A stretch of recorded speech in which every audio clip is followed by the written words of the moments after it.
Right, so to overcome my locomotives, particularly steam locomotives, inability to pull more than about 4 or 5 coaches up my gradients on my railway, I have purchased a couple of packs of this DCC Concepts Super Value Pack Powerbase. Now each pack,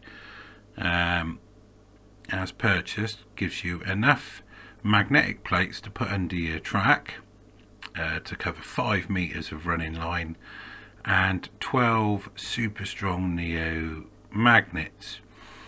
They recommend that you put 2 magnets on a loco, and when fitted this should easily double if not triple the pulling power of me locos, and I will be able to see the Coronation pulling a decent length train, or the Flying Scotsman pulling a really decent length train all around the garden without any problems. So this is the pack as bought. I bought a couple of these off the internet, and I'm now going to try and fit them up to my existing garden railway. Now this product is widely used when you're actually building a railway. Not seen anybody try and do it once the railway's been in place, but I think we'll be okay, providing we can get adequate distances and things, or minimum distances between the magnets and the plates.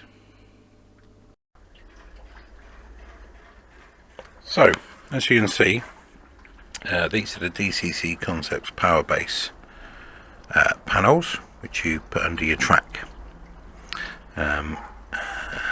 which the magnets on the locos are attracted to. They're quite thin, look, and as you can see they're in a galvanised steel. Now this product wasn't designed for using outdoors, I suppose, so it throws up a couple of issues for us. Somehow we've got to protect this steel from rust and anything else that's going to cause it to deteriorate over the years. So what we're going to do is we're going to try and protect the plates by spraying them with like a rust proofing paint.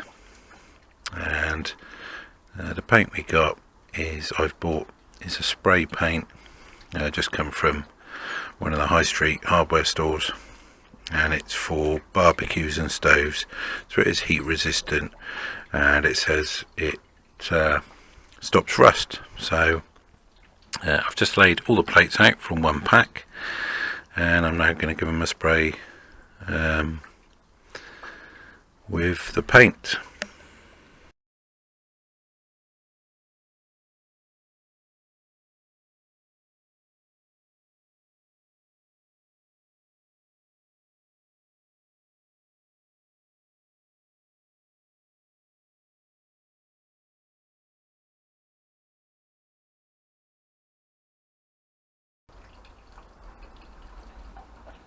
So that's the paint we've used. Try to get a good coat all around the edges and in the holes, because that's where moisture is likely to gather and will cause the worst problem. So there we go, they're all painted. We'll leave them to dry, and then we're in a position to start laying them under the track.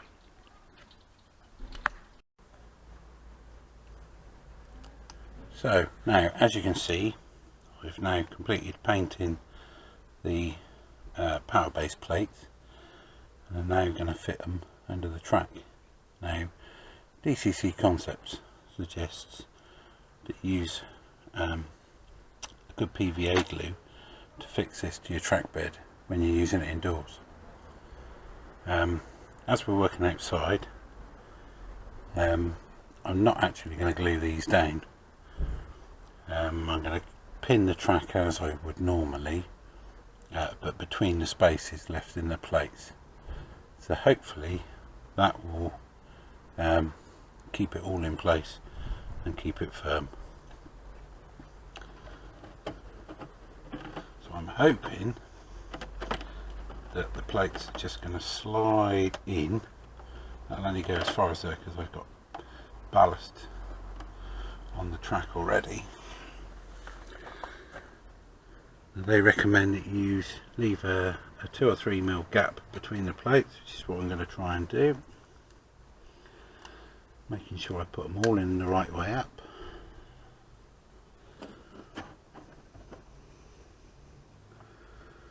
Just to clarify what I'm doing, where I'm leaving the space between the plates, I am pinning the sleeper between the space.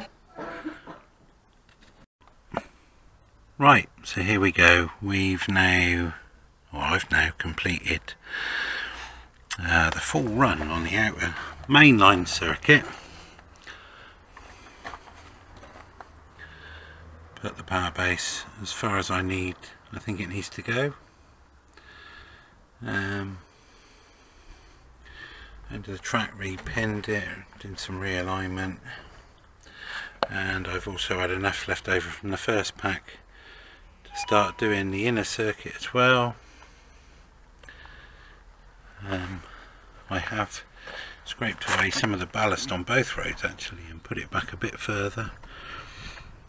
It was going to start here on the outer track, but I've put in an extra couple of plates to start it a little bit sooner. Give the engine a chance to grip before it actually starts to climb.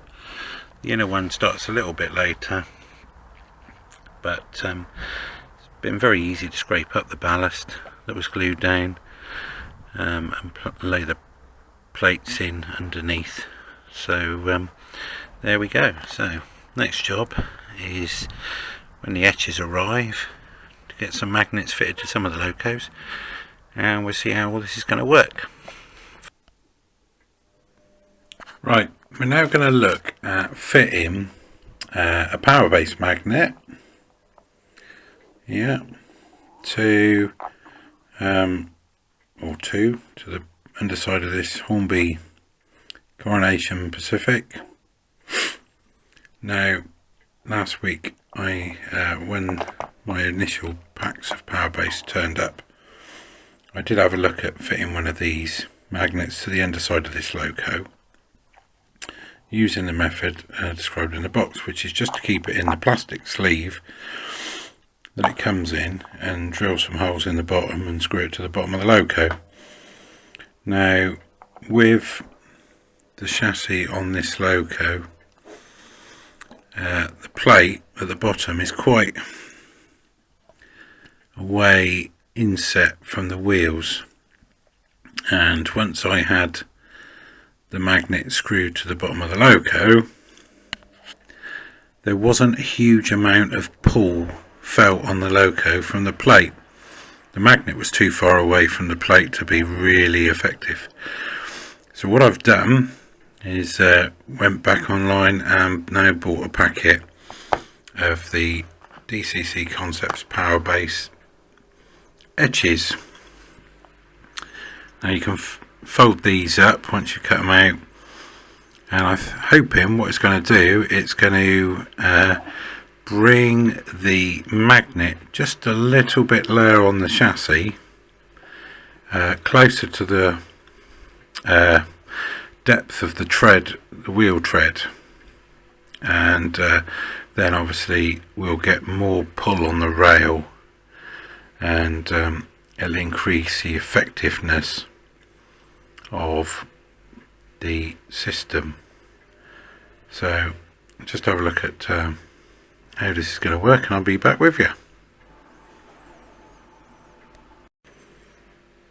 Now, in this pack of etches for mounting the magnets, you get 35 etches, and they are once folded up, they'll give different depths as stamped on the etches, by the look of it, from 4mm depth to 8mm,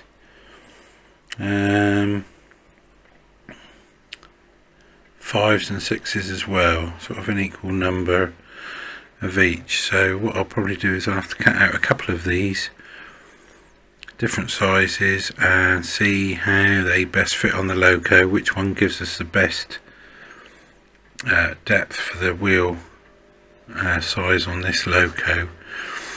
Obviously the magnet doesn't want to be too low because then it might foul any point and crossing work, so it needs to be about 1 mil or 1.5 mil clearance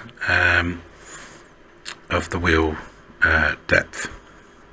So we'll have a look at that next. Okay, well, as you can see, I've now got 2 magnets fixed and installed on the chassis of this Hornby Coronation Pacific. I've used the 6mm etches to fit them. Not as easy a job as I had hoped, or you could even imagine. The etches are very, very brittle. You have to be very careful. There's one here, look, but all the tabs have broken off. It will literally take one bend, but no more. As it says on the DCC Concepts website, the bends, they recommend that you strengthen them with a bit of solder and a soldering iron, and I can really see why. And the other thing is, the etches, you need to know, come in this plastic sleeve, which sort of really sticks to them. You have to be very careful extracting them from there again, so you don't break the tabs off. This stuff is stuck.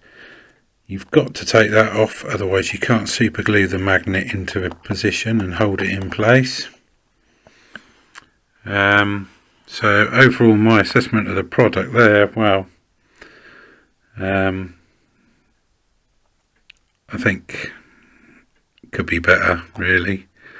Not the easiest job I've ever done in the world, really. If you're not careful, you could end up wasting a lot of valuable pieces of metal. But anyway, if you do have problems with the fitting, I just went on the DCC Concepts website. There is an advice section. It sort of shows you how to do it, and that helped me out a little bit. Anyway, back to the loco. As I say, the magnets are fitted. In 2 places I've used the existing screws in the base plate.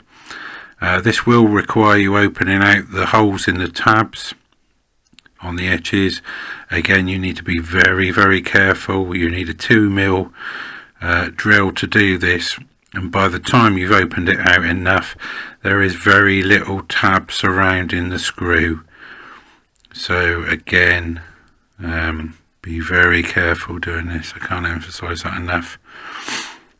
So I'm hoping that they're going to be good. Obviously they're in bright sort of bronze colour.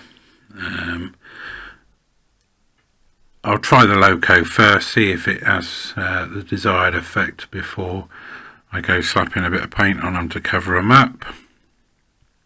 Ideally the rear one could have been on, should really be slap bang between the in one wheel set rather than trying to help 2. The middle wheel set on this has got a small flange, so I don't think it actually does a lot of driving.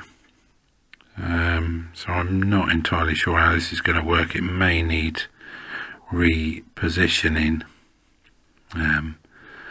but I think that's going to be very difficult with the pony truck screwed where it is. It made the location of that bracket very difficult.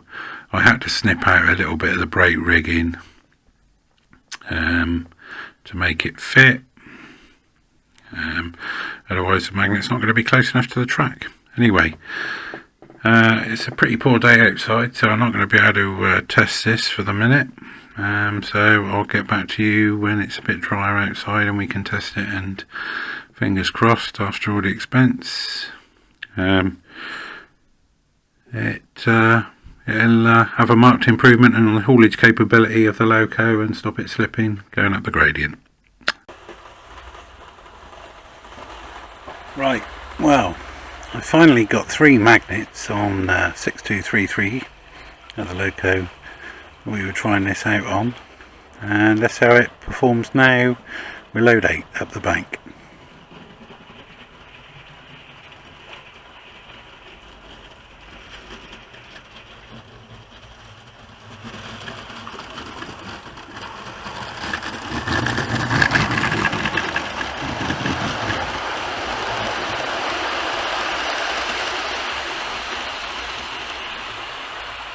Well, that was a definite improvement. There's still a lot of slip in there, and the 9th and final carriage I've got to go in this set.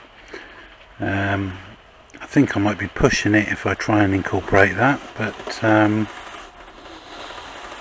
yeah, reasonable success. Got to say, the magnets and etchings, real difficult fit. Followed the instructions very carefully as they say. Not a very easy job at all.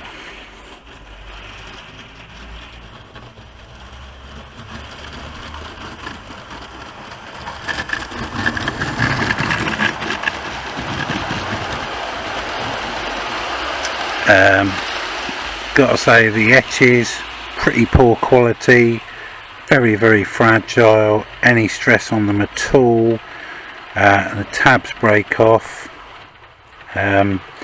So that aspect of the product, poor.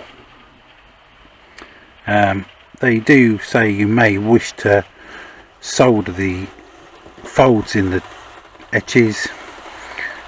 Thanks for watching, and goodbye.